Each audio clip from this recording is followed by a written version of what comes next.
Anjalo inkomo ayiselelanda ayiselelanda iba oye kubukhulu oye kubukhulu bukho yesengiwe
udumo kuNkulunkulu kweliphezulu nokuthula emhlabeni kubantu abathokozelwa nguye uJesu Kristu inkosi.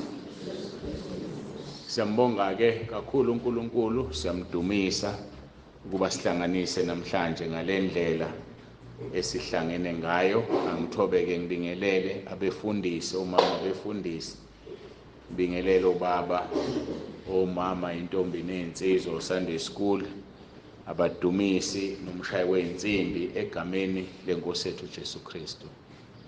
Siyabonga ke kakhulu ukuthi sihlangene siyaphila noma kunokukhathala nje besikude izolo sile engqongeni eMsinga. Sibonga kakhulu basiphathe kahle abantu baseMsinga.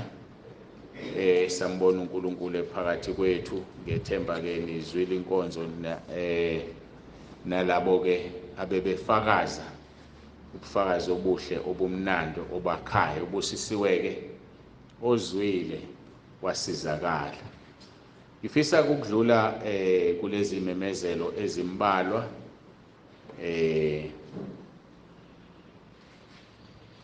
mhla ka-2 kuJulayi isonto lelo sizobe sinevizitha uSithe usuka eNorth Coast Radio. Banohlelo lokuvakashela wonke amabandla. Siyozwa ngaye ukuthi yini asiphathele yona nama ngiyazi, kodwa yavakashela ke onke amabandla. Mhla ka-2 kuJulayi uzobe khona, wayekhona la mhla ka-10 wangitshela ukuthi inkonzo yethu ibi live ku North Coast Radio eyilanda ngapha ku YouTube la ubaba uJali kade eyifaka khona. Ngisathinta ubaba uJali, simkhumbula uJali, gibelile izolo iBhanoyi uyaphesheya ngokomsebenzi, simkhumbule simthwale ngomkhuleko. Kusho ukuthi ke mhla 2 July kuzofika ke iNorth Coast Radio. Angazi ke ukuthi inenye abazoyenza noma inkonzo yethu izobe live, hayi angazi, angifuni ukukhuluma into engayazi. Isimemo sesibili noma iphuzu lesibili isimemo mhla ka 20 July 22 angazi kodwa ngathi u22 ngicela ningiconfirmele ukuthi u22 ilanga la ngomgqibelo yini 22 July sinenkonzo kwaNtuli kwamaphumulo uNtuli niyamazi umzalwane wethu kwamaphumulo osisiza kakhulu ngesecurity makunenkonzo ezinkulu uNkulunkulu ambusise nomndeni wakhe ngomhla ka10 nje wayefike nama security awu4 omunye kuleli gate omunye kuleli omunye ngaphandle emotweni omunye esesikoleni ekade ezisesikoleni so uyisibusiso esikhulu uyamemake uyilunga lebandla laseNtabeni Yendlu KaJehova Kuyabonelelwa ngiyacela ke ningenzi lento enayenza wathi esanda ukufika washada anangaye emshadweni wakhe uyacela ukuthi intaba Yendlu KaJehova la kubonelelwa khona bafike kwamaphumulo kuzobe kunenkonzo ezobe ikhona mhla ka22 July seniconfirmile emafonini enu ngigqibela ngiyabonga okay ngiyitizelela ke uthi uyalimema ibandla amagama akhe lawo angazi ukuthi uyalazi ukuthi ibandla likhulu kangakanani uthi umema ibandla njoba ngikhuluma ke no WhatsApp engilalele njoba sebebaningi kangaka nje abayibandla nama ngazi kodwa uthi umema ibandla ngifuna ukulidizelela lelo gama kusho ukuthi ke uma uyibandla ungafikanga yobuphoxile hayi yobuphoxile hayi ke angidluleke lapho esinye isimemezelo esisemqoka ngifuna ukuqala ngokuthi sisemqoka hayi ngoba ezinye zingemqoka ngoba kushintsha ama date la besithe sinezinkonzo zabefundisi ngoSeptember 26 27 and 28 ayashintsha ke ama date bazalwane ngiyacela kakhulu nisixolele lezi zinto umuntu uzenze unyaka ukude njengamanje nje ngibhizi ngenza izinkonzo zika 2026 ngibe ngingazi ukuthi kuzokwenzekalana eduze ku2026 so ke inkinga esinayo ke la ukuthi uSeptember esikoleni Bible College enayibone yayila kuyabhalwa iHoly Nation Bible College umama wethuke la ekhaya wenza unyaka ka5 esikoleni zobenza unyaka ka5 bayabhala month end kaSeptember le month end isonto lakhona leli okuzoba inkinga sibe nenkonzo zabefundisi yena ebhizi efunda ngoba kusho ukuthi ngeke kwenzeke okwenzakalayo niyazi ukuthi unendima enkulu ayidlalayo emabhodweni so ke kuyasiphoqa ukuthi sihlehliseke izinkonzo zabefundisi zizoba ngoOctober mhla ka3 kuya kumhla ka5 kusewuyu 3 days ngoOctober first week October siyacela ukuthi basixolele kakhulu abebehlela nibatsheleke abefundisi benu abesebezimisele mhlawumbe abangekho ku WhatsApp ukuthi siyayishintsha idate ngenhlanhla kusekude khona kusangalungisele u3 October nomhla ka4 nomhla ka5 u3 days akuseyena uSeptember ikho ke ngithi simemezelo nje esisemqoka ngoba kushintsha izinto esokugcina ke sithintene kakhulu nabasekhaya lezwi abasekhaya lezwi ngiyacela ngicabanga ukuthi inyanga isiphelile manje sagula nomama uNkulunkulu wayesesikhulula ekuthenini abantu bahlambuluka amaphupho ekseni every day khona abantu abasakwenza ngiyacela bawuphawu lokuthi inkonzo abayilaleli angazi sengisho kangaki ngiyacela ukuthi umuntu onephupho elidinga ukuhlanjulukwa acela umkhuleko nje kuphela lo enguthumelelayo asezohlale nawo avuke akhuleke emva kwami uRoma 10:9 awulalele kube ukuhlambuluka kwakhe iphupho elidinga ukuhlanjululwa njengephupho lokudla elokuphuza noma wenza isono noma udlisone ephusheni ilezo zinto ke semqoka ebengifisa ukuthi ngidlulise namhlanje siyambonga kuNkulunkulu ngani nonke nikhona sibonge nangomama ushangase phakathi kwethu usamukeliweke umama walapha ekhaya. Sizoqala ngenkonzo namhlanje sigcine ngesidlo ngoba siyabona ukuthi kunesidlo yikho kusheshe isukunyiswa nje ingoba kufanele inkonzo ende ngamanye amagama. Asibanga nenkonzo mhla ka-11 yesidlo kwakukhathalekile ngiyacabanga nokulibala-ke futhi nakho siphuma kumhla ka-10 owujule kakhulu wagcina usuku engangalindele luzoba nje. uNkulunkulu kohlela izinto ngendlela yakhe kwaba usuku olwaba yilona. Sibonga kakhulu nomama usabonga, siyabonga nathi bonke abalekelela usuku lwaba impumelelo. Ngiyacela ke siqhubeke nenkonzo yethu ke. Nakhumbula ngesonto edlule mhla ka-11 sikhulume itheme yayikhona ethi entabeni yendlu kaJehova kuyabonelelwa. Sikhuluma ke ngamavesi acacisa ngegama lenkonzo. Ngiyafisa ukuthi ke sengathi ngakhumbula njalo masiqhubeka ukuthi ngiqale la engizoqala khona ngoba kunabantu abangenayo. Njengoba namhlanje sizoqala kuverse 3 nje bazolahleka bangazi ukuthi hawu labantu babhizi bancoma igama lebandla labo kanti kunesizathu esidale lokho. So kusho ukuthi kufanele njalo ngiqale la ngizoqala khona namanje. Ngiyacela ke siguqe ngikhuleke egameni likaJesu.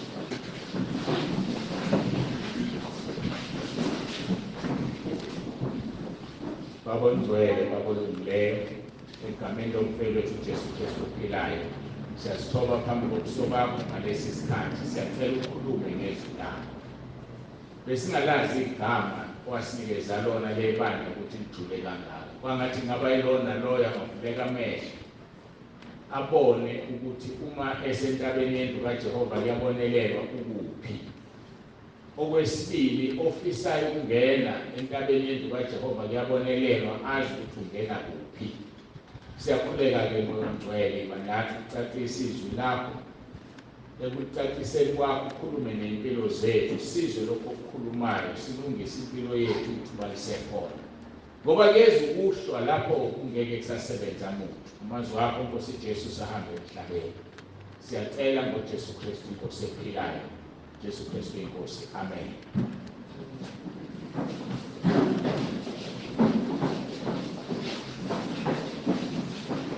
Sizovula ke uIsaiah chapter 2 sifunda uverse 2 noverse 3.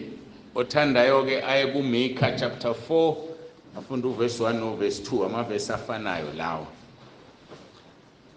Kufundeka ke kanje isihloko sithi intaba yendlu kaJehova. Ngiphinde ngigcizelele abantu bayathanda bathi entabeni kaJehova kuyabonelelwa. Baliyeka igama lendlu. Ilona elisemqoke lukhiye intaba yendlu kaJehova kuyabonelelwa. Verse 2.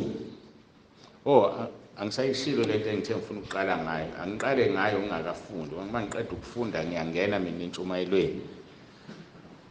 Ngesikhathi siqala umsebenzi ngo-2011 kwafika isikhathi lapho kufanele sazi ukuthi sikhonzaphi uNkulunkulu ethe mangakhe ibandla lakhe.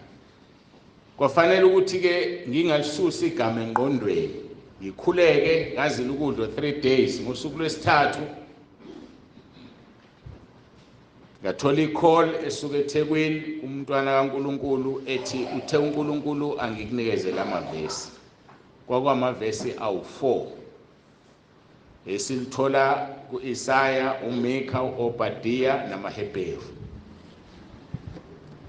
Okuthe ngisafunda kuIsaiah chapter 2 wayeseyangifundela kuNkulunkulu leli vesi ngezwi lakhe elikhulu waliqedela wayesethi nanti igama lebandla olikhulekelayo.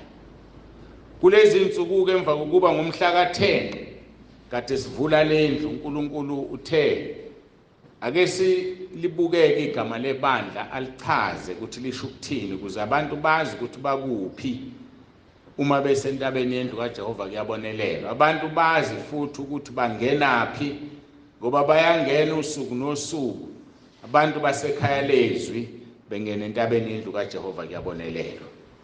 Ngakho ke kufanele siqonde wazi ukuthi kwenzakalani. Ilokho ke ngifisa ukuthi njalo ngikusho ngoba manje uma siqhamuka sesikhuluma nje umuntu uzothi kwenziwa njani ke la. Namba abantu bencoma igama labo. Kanti asilincomi liyachazwa uNkulunkulu ngomoya wakhe oyingcwele. Verse 2 kuye ukuthi ngezinsuku ezizayo intaba Yendlu KaJehova iqiniswe esiqongweni sezintaba iphakame kunamagquma nezizwe zonke ziyagobhozela khona. Bantu abaningi bayakuhamba bathi wozani sikhuphukele entabeni kaJehova endlini kaNkulunkulu kaJakobe. Uyakusifundisa izindlela zakhe sihambe emkhondweni yakhe. Ngokuba umthetho uyakuvela eSiyoni nezwi likaJehova eJerusalema. Sizogcina khona lapho. Uverse 3 ke noma ngithi uverse 2 saqeda ngaye mhla ka-11 June. So namhlanje singena kuverse 3. Ngithembisile ke ukuthi siyoze siyongena kuObadiya size sofika kumaHebheru. Mcah chapter 4 verse 1 and 2 yafana noIsaiah asizukuya kuMcah ngoba kufanele ukuthi sikuMcah masifunda uIsaiah. Uverse 3 ke uyivision yebandla. Siyawazi ke amabandla kufanele njalo emva kwegama lebandla kuvela ivision iyona econtrol abantu ukuthi benzane ebandleni. Ivision umgwaqo ukuthi uma singasayi la ivision isisakhona sikwazi ukubona. So ivision yebandla ke uverse 3 kaIsaiah chapter 2. Ngibonga uNkulunkulu ukuthi ivision yethu akusiyona eqhamuka kumuntu kodwa iqhamuka kuNkulunkulu uqobo lwakhe ngoba ibhaliwe ezwini lenkosi. Uthi ke uverse 3 abantu abaningi bayakuhamba bathi wozani sikhuphukele entabeni kaJehova endlini kaNkulunkulu kaJakobe. Yakusifundisa izindlela zakhe sihambe emkhondweni yakhe. Ngokuba umthetho uyakuvela eSiyoni nezwi likaJehova eJerusalema. Makuthiwa umthetho uyovela eSiyoni nezwi likaJehova eJerusalema. Sikhumbuzanile ukuthi iSiyoni intaba, iJerusalema yindlu. So ke sisentabeni endlini kaNkulunkulu, siseSiyoni endlini kaNkulunkulu eyiJerusalema. Sizobuka ke izwi elithi abantu abaningi bayakuhamba bathi wozani sikhuphukele entabeni kaJehova. Sizolokhu nje ngoba uNkulunkulu siphile lo musa wokuhlaziya umusho nomusho noma isentence nesentence levesi esibhekene nayo. Makuthiwa abantu abaningi bayohamba bathi wozani sikhuphukele entabeni kaJehova. Yabona uNkulunkulu uhlakaniphile ukhulumile wathi imicabango yakhe iphakeme kunemicabango yethu nendlela zakhe kunendlela zethu. Kahle kahle mawulalela la uyabona ukuthi bekungekho relevant ukuthi sikhulume ngegama lebandla engakashayi u2020. Bekungekho relevant futhi sikhulume ngegama lebandla kusukela ngo2020 kuze kube manje ivision besingeke siyibone kahle. Besizoyizwa kodwa singayiboni. Makuthiwa abantu abaningi bayokuhamba bathi wozani sikhuphukele eJerusalema. Unqondo. Wozani sikhuphukele entabeni kaJehova. Baningi abantu kumanje abamemayo ukuthi abantu bangene kuphi ekhaya lezwi. Leli igama elithi abantu abaningi boyohamba bathi wozani yilabo esinabe ekhaya lezwi. Ngamanye amagama ivision iqalile yenzeka manje. Abantu bayamemana njengamanje si over 5000. Sibheke ku 5000 wesibili ozokwenza u10000. Mawucabanga ukuthi iminyaka emithathu nje kuphela sekukhona abantu abangaphezulu ka5000. Ingoba yilona loyo umuntu okhona wenzani uyamema. Wenza lesi prophet, wenza lelizwi. Ngo2020 February 26 saqala ngabantu abawu33 to be exact. ngakho ke yilo naloyo letha umuntu wenza izwi uzobusiswa ngalokho. Khona abelokhu bangena bakaze balethe ngisho yedwa umuntu. Khona abantu selokhu bangena bonke abantu ababalethile sebephume bonke. Khona abantu abeselokhu bangena abakaze nje bawuvula umlomo, abekho bekhona bathule nje. Angisho lutho, angisho ukuthi ku wrong lokho. Angisho ukuthi khulumani nonke ngoba nizongigqilaza vele abantu abawu-5,000 bebheke mina ngedwa sebebaningi kakhulu. Kodwa ngimangaliso ukuthi khona abantu abangathintwa yilutho nje la. Ayikho nje into baphendule noma bathini, bayangisolisa ukuthi abekho bekhona. Ngokuqhubeka ke nokusebenzisa uWhatsApp kunezinto eziningi engizi-understandayo. Mhlawumbe igroup bayimutile, to mute igroup ukuyivala ubungaphumile ukuthi ingasho lutho kuwe.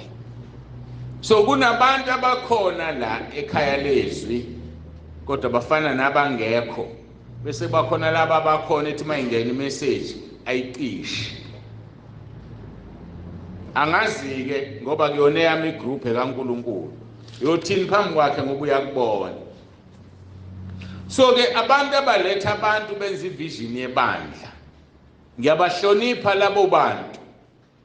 Kangokuba namhlanje nje ngivuke ekseni ngo3 ngizama ukuthi ngifunda ama messages ngoba bengixakekile ukuze abantu abala ku15 abangeke bangenile ekseni manje kacishe ngafika late ngoba ngifuna bezwe inkonzo yanamhlanje. So ke abantu abangenayo ekhaya lezwi ngiyabahlonipha, ngibanika inhlonipho ukuthi abangasali kakhulu bazithola izinto ezenzakalayo. Lithi kizwa abantu abaningi bayohamba bathi wozani sikhuphukele entabeni kaJehova. So umumema umuntu noma ufaka umuntu ekhaya lezwi wenza uverse 3 oyivision yebandla. Bese ke uma wenza lo verse 3 kukhona into ekhona kule ntaba abantu abaningi abangayiboni, ibonwa yilabo abakhethiwe abafana noPetro. Wathi mayethi uJesu nina ke nithi ngibiza ukuthi ngingubani, wathi uPetro nguKristu, wathi uJesu nyama negazi akwambulelanga lokhu wambulelwa uMoya oNgcwele. Sikhona sibaningi ekhaya lezwi, khona abambulelekile nabangambulelekile. Isaiah chapter 60 verse 3 uthi zizwe ziyakuhamba ekukhanyeni kwakho nenkazimulo yakhe iyakubonakala phezu kwakho.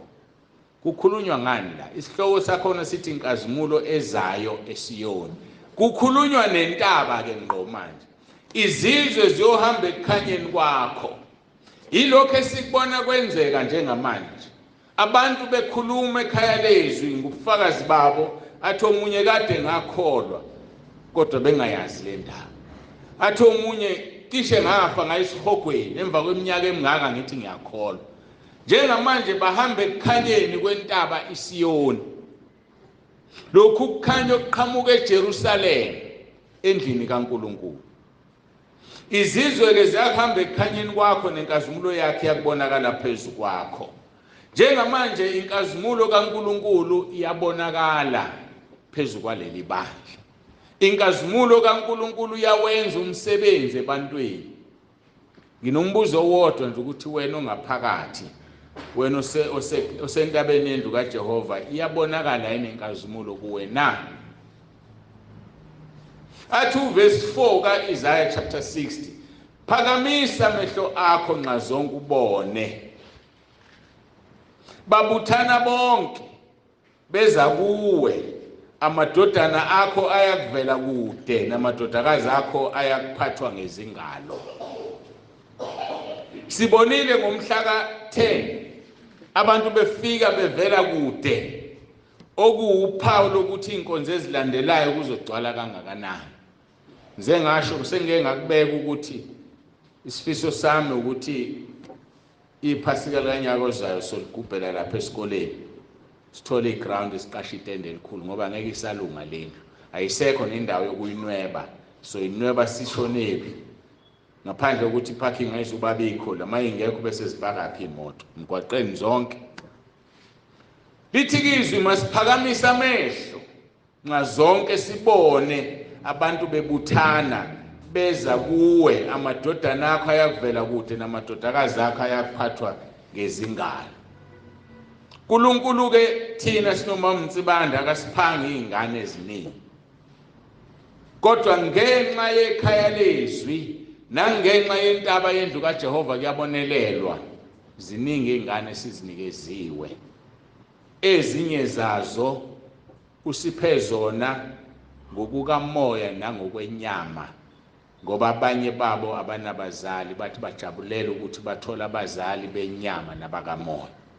Iyangithobisa ke leyo nto ngoba uNkulunkulu wenza izwi lakhe uma ethi amadodana akho ayakuvela kude namadodakazi akho ayakuphathwa ngezingalo. Verse 5 khona uyakubona ukhazimule, inhliziyo yakho iyakugquma yanuleke ukuba ingcebo yolwandle iyakuphendulelwa kuwe nemfuyo yezizwe iyakuza kuwe. Ubuningi bamakamelo buyakukusibekela, amakamela amasha akwaMidiyani nase-Efa, bonke abasesheba bayakuza balethe igolide nenhlaka bamemezele izindumiso zikaJehova.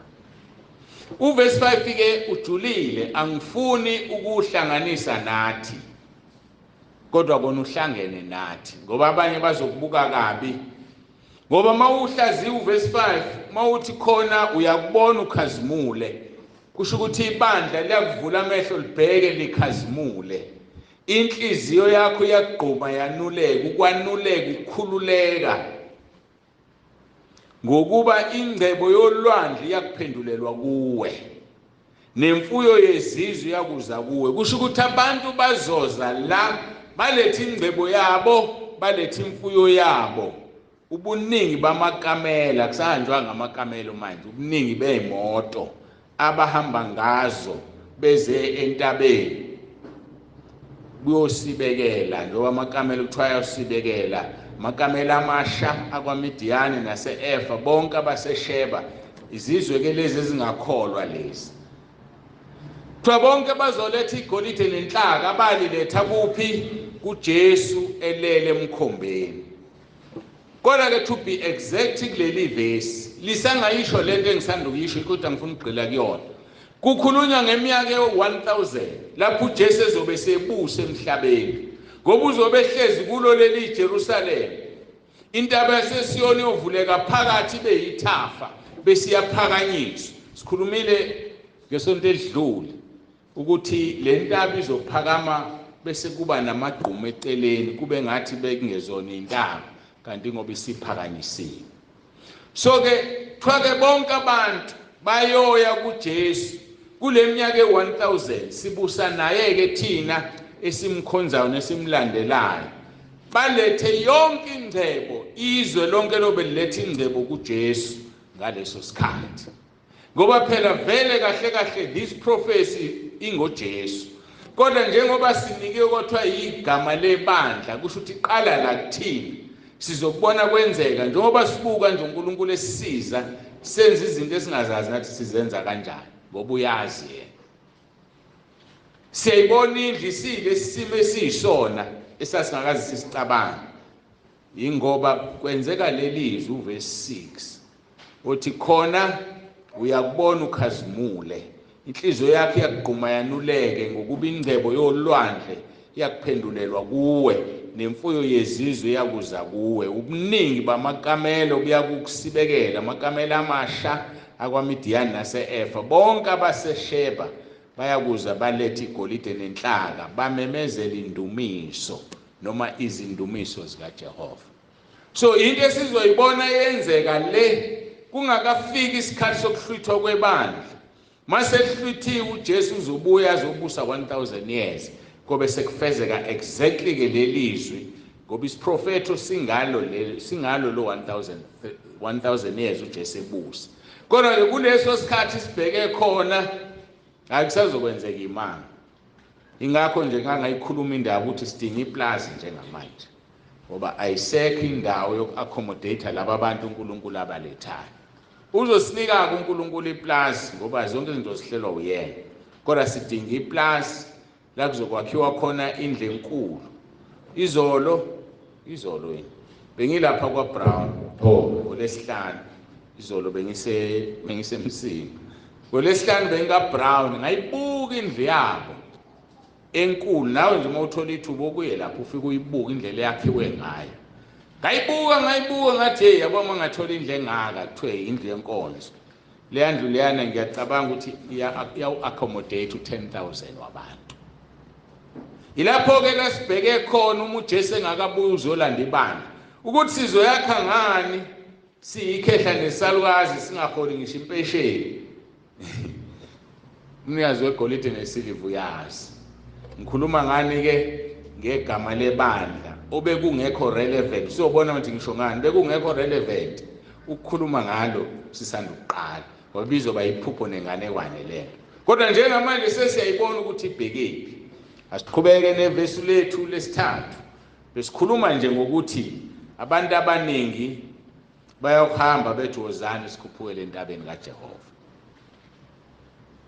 sefanele sibheke igama elilandelayo elithi abantu abaningi bayokuhamba bajozana sikhuphukele entabeni kaJehova sesikhuluma ke endlini kaNkulunkulu kaJakobe sibuka lelo zwi ke manje endlini kaNkulunkulu kaJakobe bazalwane asikhonzi uNkulunkulu womuntu la noma uNkulunkulu wala ekhaya ngathi mawusukuma ufakaze uthi uNkulunkulu wala ekhaya ugcobo lwala ekhaya uNkulunkulu kaNsibande asimkhonzi lo asimazi asikaze futhi simbone asinalo nje ugcobo lwala ekhaya nakancane kodwa sikhonza uNkulunkulu kaAbraham uNkulunkulu kaIsaka uNkulunkulu kaJakobe lithi ke leli verse uverse 3 abantu abaningi bayokuhamba bajozana sikhuphukele entabeni kaJehova endlini kaNkulunkulu kaJakobe uyena lo esimkhonzayo uNkulunkulu wazetha leli igama kuExodus chapter 3 ebuza uMose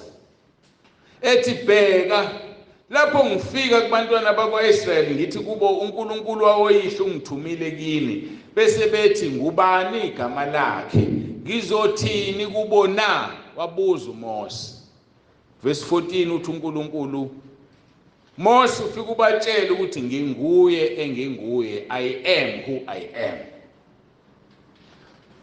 wathi uNkulunkulu uzosho kanjalo kubantwana bakwaIsrayeli uthi ungikhona ungithumile this is what you are to say to the Israelites I am has sent me to you ungikhona I am has sent me to you nango uNkulunkulu esezoziqambela igama verse 15 uNkulunkulu wathi futhi kuMose uzokusho njalo kubantwana bakwaIsrayeli uthi uJehova uNkulunkulu wawoyihlo uNkulunkulu kaAbrahama uNkulunkulu kaIsaka noNkulunkulu kaJakobe ungithumile kini lalela ke manje uthi yileli eliyigama lami kuze kube phakade lesi sikhumbuzo sami ezizukulwaneni ngezizukulwane busisiwe uAbraham busisiwe uIsaka noJakobe ukuthi uNkulunkulu odala izulu nomhlaba azibize ngoNkulunkulu wabo ngakho ke abantu mabefakana ekhaya lezwi abafakani kuNkulunkulu kaNsibande ngoba akekho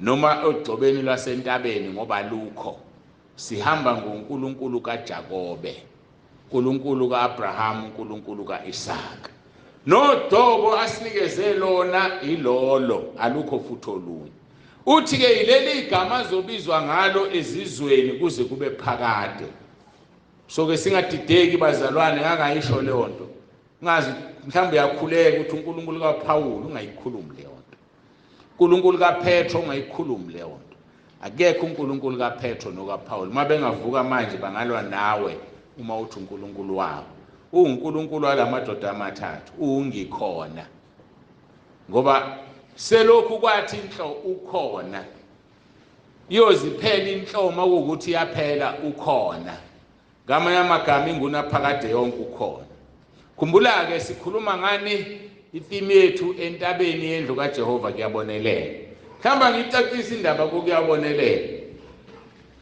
ngake ngayisho ngizoyisho ukuyabonelelwa simthathe kuGenesis 22 verse 14 uAbraham eyonikela ngoIsaka wathi uAbraham entabeni kaJehova kuyabonelela mina uNkulunkulu ngesikhathi elifunda lelizwe enginika wathi ke umuthanda emva kokuthi entabeni kaJehova entabeni yendlu kaJehova usungafaka ukuthi kuyabonelelwa. Ngase ngiyathanda ke ngase ngiyakufaka lokho ukuthi kuyabonelelwa, and ikona ngibona kudida abantu beqhamuka bethi entabeni kaJehova kuyabonelelwa kanti cha entabeni yendlu kaJehova. Mhlawumbe kube kwakugcinwa lapho laba abantu abadideki badidekayo, kodwa ekugcineni kwakho konke kuyabonelelwa. elesingisi lithi that is where God provides. Ukubonelela uprovider kaNkulunkulu. Siyambona uNkulunkulu eprovide abantwana bakhe ekhaya lezwi. Abagulayo uyabaphilisa, abalambile uyabasuthisa, abaneyinkinga ziyaxazulula, abanemishado ehlukanayo uyayibuyisela uma kuyintando yakhe, kanti eminye yayingekho esisekelweni sakhe akayibuyiseli ngoba mhlawumbe ufuna ukusebenzisa omunye uyisithiyo. Ngeke ngezwe indaba ebuhlungu kulezi insuku kunomama okhonza uNkulunkulu omthandayo ushayelwe umthetho ubaba akufanele aye enkonzweni, akayi nje ulinde lenkonzo ukuze akhonze ngoba ushayelwe umthetho. So ke ziningi izinto ezilwa noNkulunkulu, kodwa ke masi appreciate thina simbonga uNkulunkulu simdumise, siyalithola ithuba lokuthi simkhonze. Lithi ke abantu abaningi, sengiqhubeka no verse 3 ngoba bengichaza nje indlu kaJakobe. Indlu kaJakobe sesiyazi, indlu kaJakobe lesihlezi kuyona njengamanje. uNkulunkulu ke akahlale endongeni, uhlala kuphi? Kumuntu. Umbuzo wami, uyiyo yini indlu kaJehova? Uyilo yini ithempeli likaMoya oNgcwele? Ngoba uNkulunkulu uma ulikhathaza ithempeli likaMoya oNgcwele uzokuchitha nawe, lisho njalo izwi. Asikwazi ukuhlobisa ngendlela yena angadalanga ngayo ithempeli lakhe. Ngeke ngayithinta izolo labe sikhona. Asikwazi ukungayimbozi imizimba yethu sigqoke ingubo ezimfushane. Asikwazi ukungathwala ekhanda. Asikwazi ukuthi siqhamuke sesiqhuma amashiya sesiwenza imshanelo. Asikwazi ukuthi siqhamuke sesipenda imlomo, sipenda ubuso, sifaka usimende ebusweni uyihlobisa uma kuyithempeli likaNkulunkulu kaJakobe. Yiyo ke lendlu esiyiyona. Ngamagama siyaphuma endongeni. Indlu kaNkulunkulu ithempeli likaMoya oNgcwele leli uwena. Mkhonzo uNkulunkulu uhambe ngobungcwele, ngoba uMoya oNgcwele akahlala endaweni engcolile. Qola siqhubekeke no verse 3. Lithi ke abantu abaningi bayakuhamba bathi wozani sikhuphukele entabeni kaJehova, endlini kaNkulunkulu kaJakobe. Uyakusifundisa indlela zakhe. Sesikhuluma ngokufundisa indlela zakhe. Uyakusifundisa indlela zakhe. Uzosifundisa kanjani uNkulunkulu indlela zakhe? Ngaso sonke isikhathi uma ulalela inkonzo yasentabeni uzoyizwa ukuthi inesifundo, khona ozokuthola ozokufunda, ozophuma usukwazi kade ungakwazi, ngoba usifundisa izindlela zakhe. Ufuna kube yilona loyo azi ukuthi uNkulunkulu ufuna ngihambe kanjani ukuze ngingene ezulwini. Uyasithanda, akuyona imfihlo ukuthi usifune ezulwini. Uyasivulela, uyasivezela ukuba akube yilona loyo azihlulekele, hayi ngoba kuyimfihlo. Usifundisa kanjani ke? Ngomoya wakhe ongcwele, ngoba uNkulunkulu uhlala kithi ngomoya ongcwele. Akekho umuntu onga-accommodate uNkulunkulu, akekho umuntu onga-accommodate uJesu, kodwa uhlala kithi ngomoya wakhe ongcwele.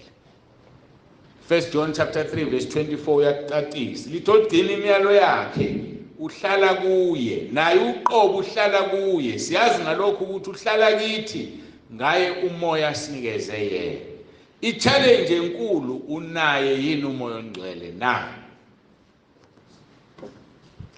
Ake ngiphinde ngiyichaze lento.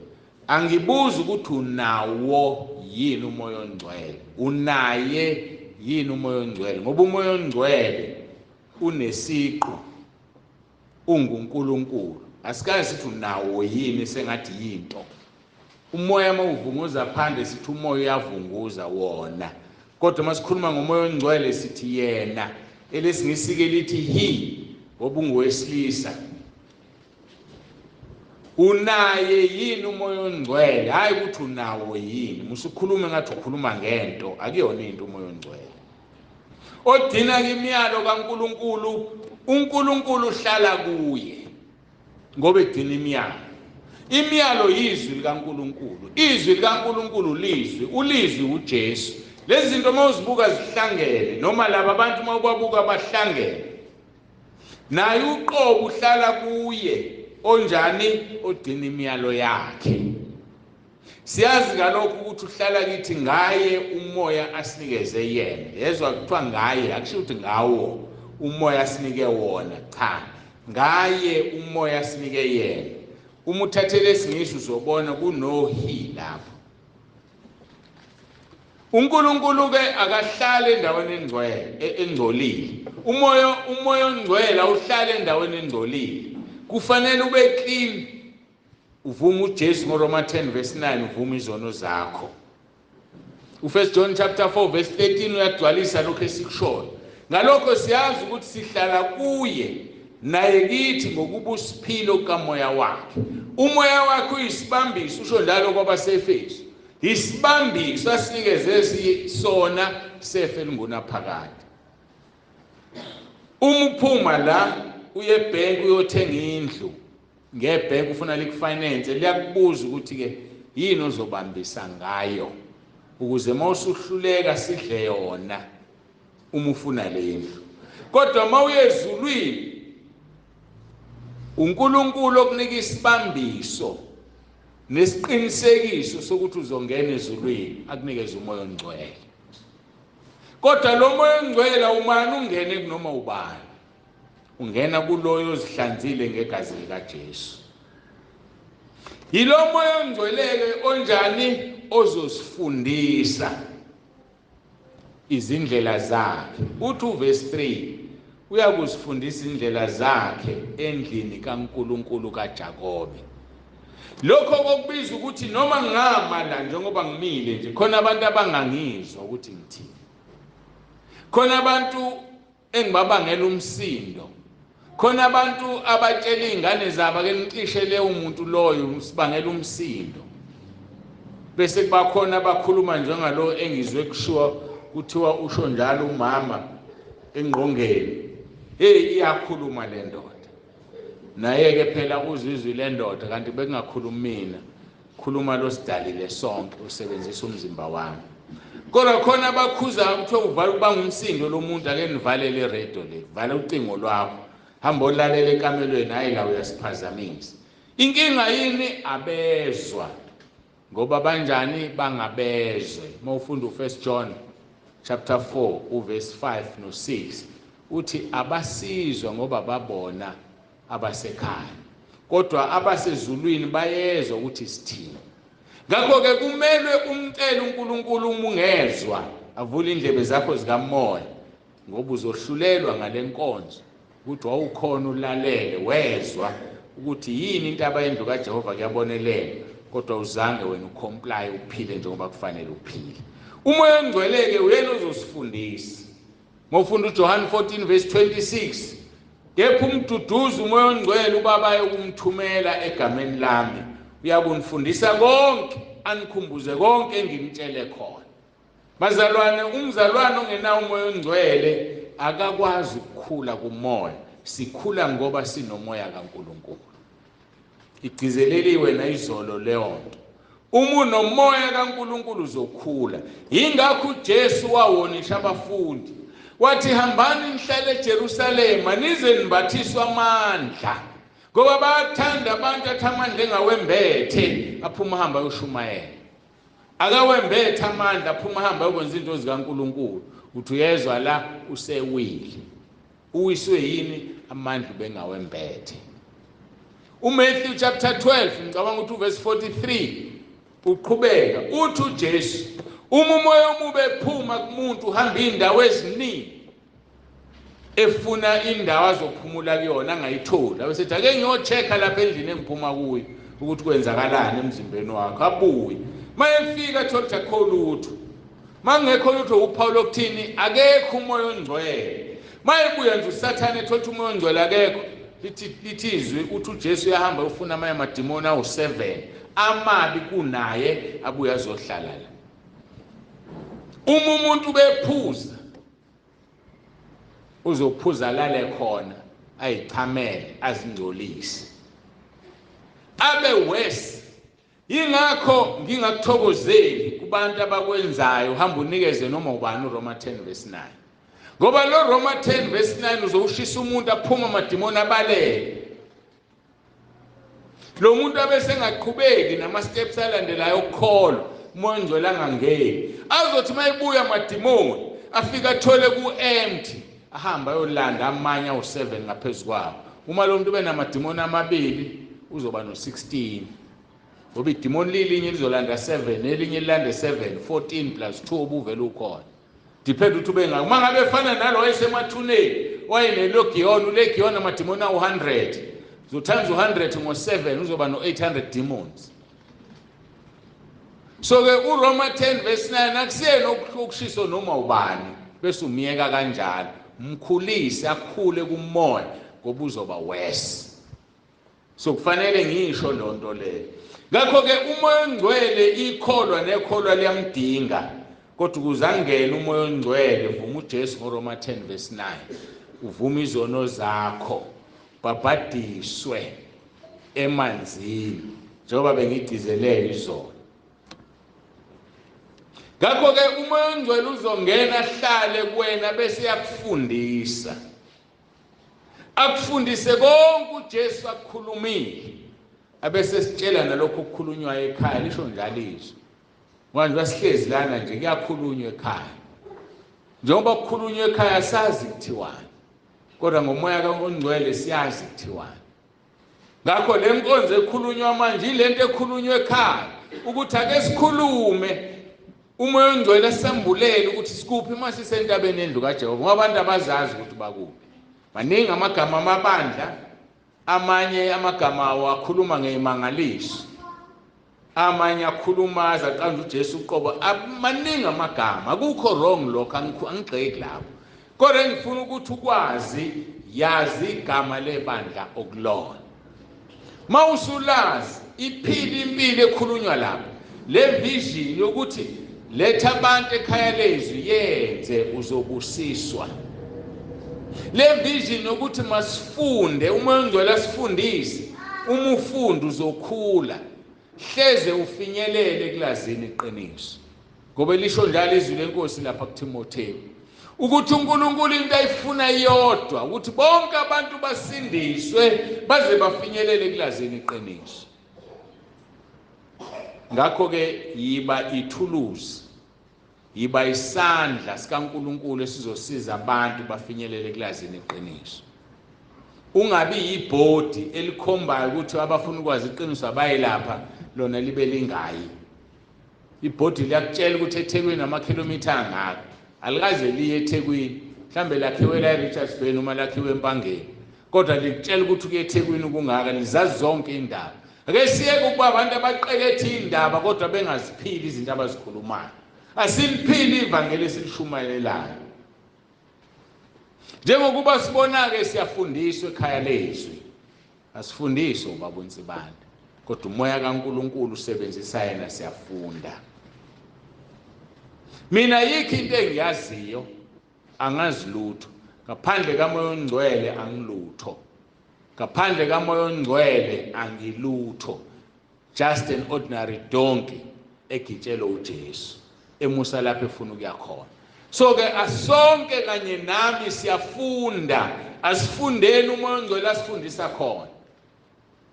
Kodwa ngesikhathi sifunda ngifuna ukudonsa ngendlebe. Ungafundi noma yini ekhulunywa abantu. Fundizwi, thathizwi. Ngoba uJesu ushilo kuJohn 7:38 wathi okholwa njengokusho kombhalo eswini sakhe kogobhoza imfula yamanzi aphilayo. Ake senze into esho yizwi ayesho abantu. Abantu bayakhuluma laphandle.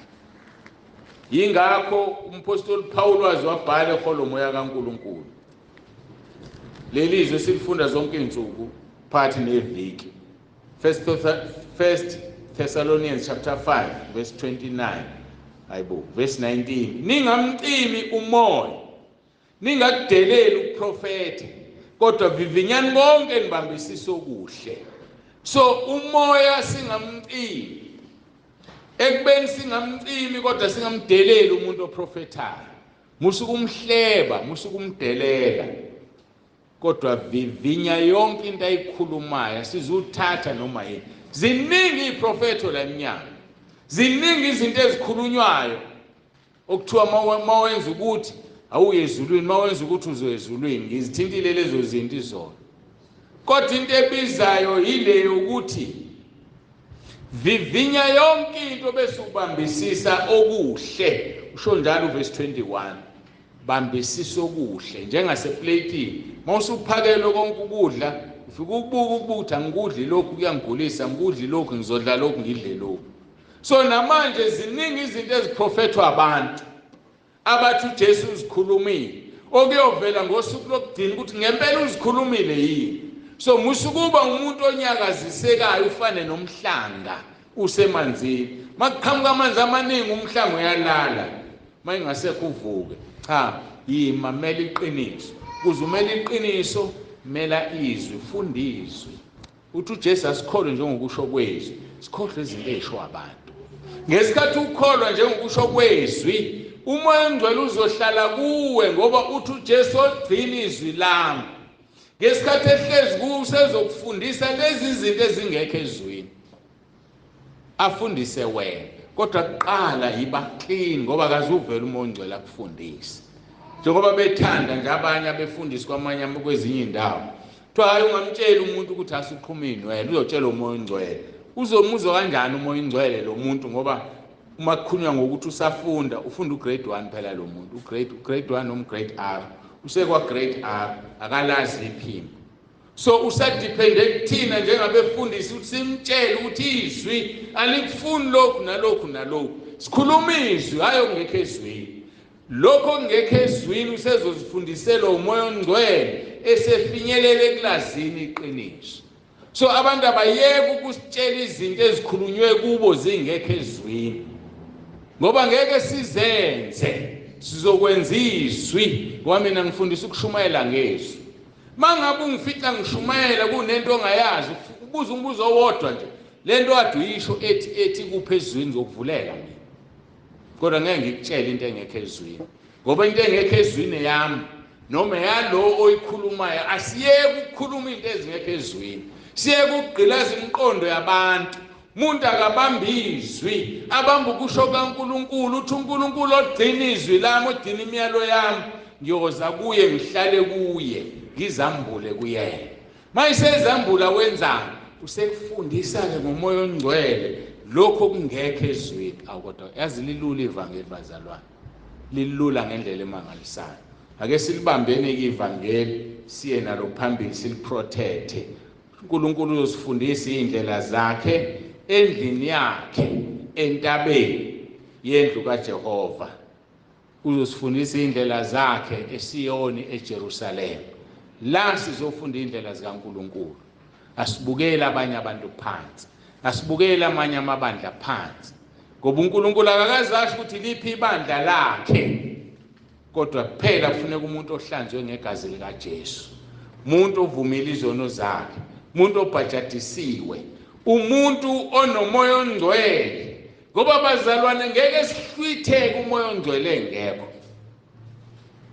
Uma lithizwi likaNkulunkulu usoguqulwa, uzoguquka kanjani ingekho into eguqulayo kuwe? Ngeke uguquke. So ke uma wona umoya ongcwele akekho, so ngeke sihlwitheke njengoba uKolose chapter 3 verse 3 esho ethi uma nafa noKristu ukuphila kwenu kufihliwe noKristu kuNkulunkulu. So uma kufihla ukuphila kusuke kusho ukuthi akusaphili wena, sekuphila umoya ongcwele kuwena. Umoya ongcwele okucontrolayo kwenzisa izinto.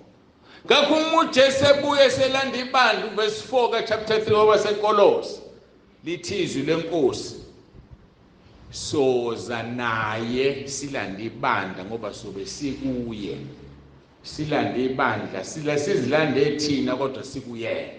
intshumayelo endeleyo asishiye kanjalo. Sesifikile emaphethelweni ka-part 2 wanamhlanje masikhuluma ngentaba yendlu kaJehova kuyabonelelwa, ngoba uNkulunkulu uthe asikhulume ngalo, umuntu understand ukuthi ukuphi mayela, wazi ukuthi ukuphi, uyafitha yini noma ufithi, njengoba kusuke kufithi ipuzzle.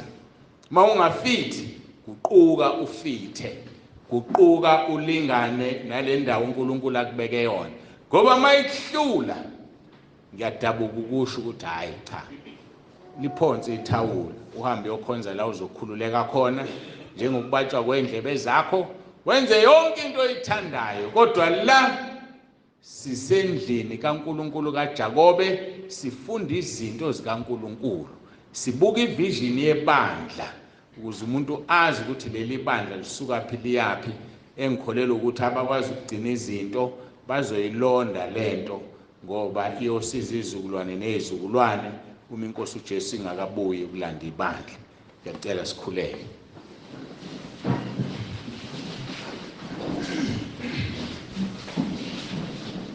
Baba wethu osezulwini, siyakubonga Nkosi ngale nkonzo namhlanje, ukuzivula amehlo ukuthi sikuphi kwenzakalani. Basiza abantwana bakho Nkosi, bameme bethi wozani sikhuphukele entabeni kaJehova, siye endlini kaNkulunkulu kaJakobe ngokuzosifundisa indlela zakhe. Ngoba wenza lokho uzobusiswa. Siyabonga Nkosi, siyacela ukuthi uqhubeke ube kanye nathi sesingena enkonzweni yesidlo uJesu Kristu inkosi. Amen. What a mighty God we serve. What a mighty God we serve. What a mighty God we serve. What a mighty God we serve. What a mighty God we serve. What a mighty God we serve. What a mighty